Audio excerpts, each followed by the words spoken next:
got to ask some questions now. Come on. All right, right here. We got to go. You can go that one. Right here. I would like to know if the trustees have or are going to start releasing the financial statements of the university and their auditors' reports, and let us know what the state of the endowment assets are and what the plans are to repay those, restore those, and build those. So, the financial statements are already on our the audited ones are. If you wanted to go, if they are on there now as well. If you go to the ORU.edu, audited reports is on there as well. So the only in the 990s, we're working on those. The 990s are there as well, and we're currently working on the 990s as well. So you'll see those coming up here very shortly as well. So they are published. This is something we have not done as far as an audited financial statements, but that was put up there about I think about 2 months ago. So you'll find them on our website. Okay, I'm sitting off here on your right flank with inflating fire here. On the scholarly conversation track that's coming up on the conference, the question I have is, I belong to one of the largest Messianic assemblies in west of the Mississippi River, Baruch Hashem, out in Dallas, Texas. And there's a strong charismatic movement within the Messianic movement. The Ruach Kohadesh is a very important issue within Messianic. Is there going to be some Messianic representation on the Board of Scholars?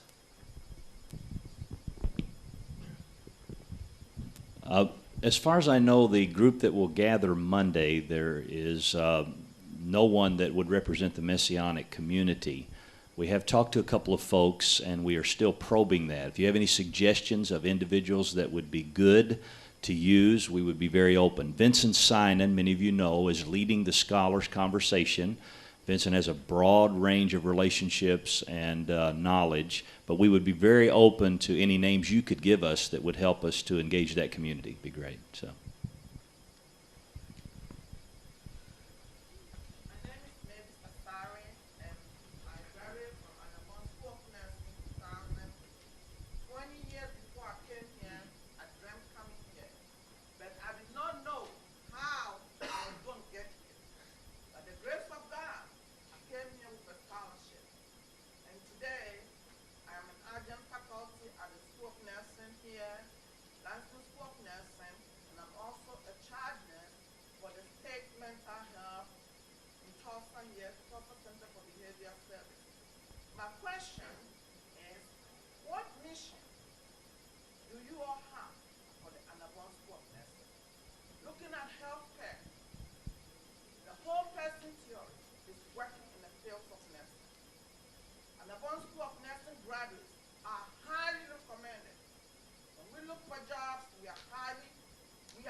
I'm the board chair. I'm not the president. I'll just speak a little bit. As you've heard many times me say, that I felt that we had to renew the vision at ORU and mission with economic sustainability, that if we don't get some funding here, we don't have any mission.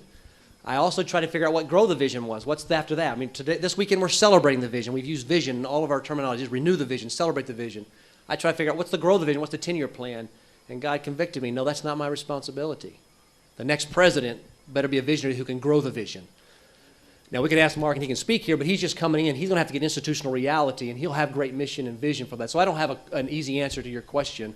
I know my job, what I felt responsible was to get as many things up to speed, get this thing going, get a great board in place, get all that so we can bring all of our programs up to excellence. I woke up the other night, I thought about ORU like somebody in the hospital. I mean, 15 months ago, we were pronounced nearly dead, if not dead. That same body, my wife just ran her fourth marathon. My wife's here with me, Diana. Wave your hand. My wife's with me.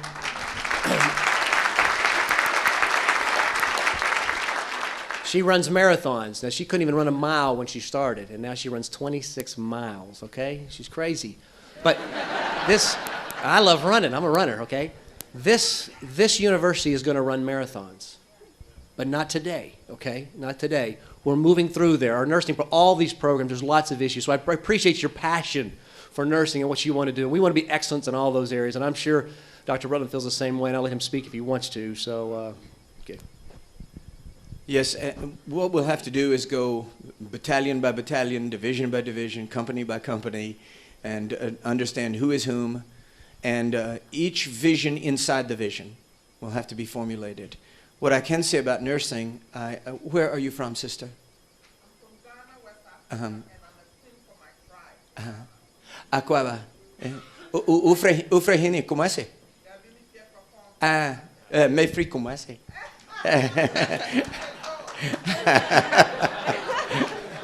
Wokatri, kakra, kakra. I recognize the accent, so I speak a little Tree. I don't get the chance to use it very often, so I'm happy to see her. What I will say is about this: there is no division or college or area of this university that can impact the third world like the nursing school. Through areas like development, helping African nations develop their practices in midwifery, particularly, and in nursing. There's no area where we can as fast have access to as many governments, as many nations as we can through nursing. And so I feel very strongly about that school, and I hope that we will also grasp our global purpose. This university has always had that, and I hope that we will certainly grasp it afresh in nursing.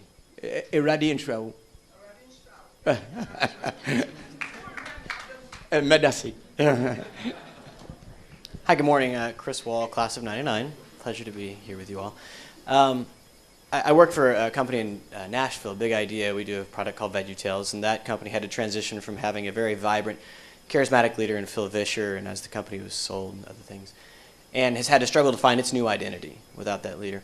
Do you feel like that's going to be a challenge for the university moving forward as the Roberts and that national ministry become kind of less of a focal point, and the university kind of gains its own new identity? Is that something you see as a challenge?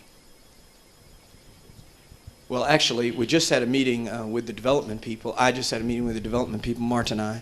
And it is one of the things to which I spoke at that meeting.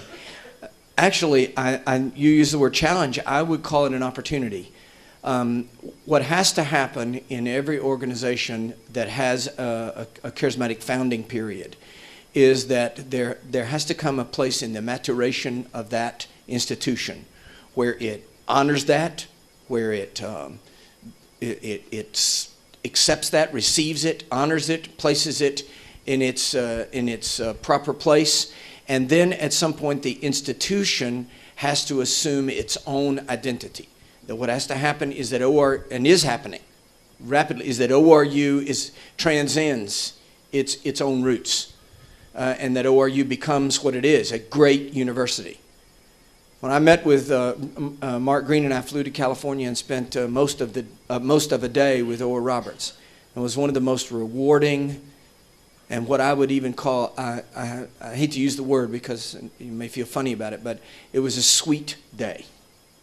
It was a sweet meeting, and he laid hands on us and prayed for us, and literally handed over, and not just in some casual sense, but it was a deep and profound, even his words, he said, I don't want to put words in the chancellor's mouth, but there was no way in which he urged me to be discreet about it. So he said, I want you to receive this university from my hands personally.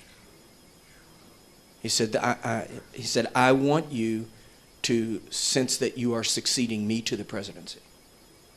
Now that's a transitional statement that's pretty profound and pretty humble and pretty gracious. It's gracious not just to me as the president, it's gracious to the future. That is gracious to the future. And I was pretty impressed.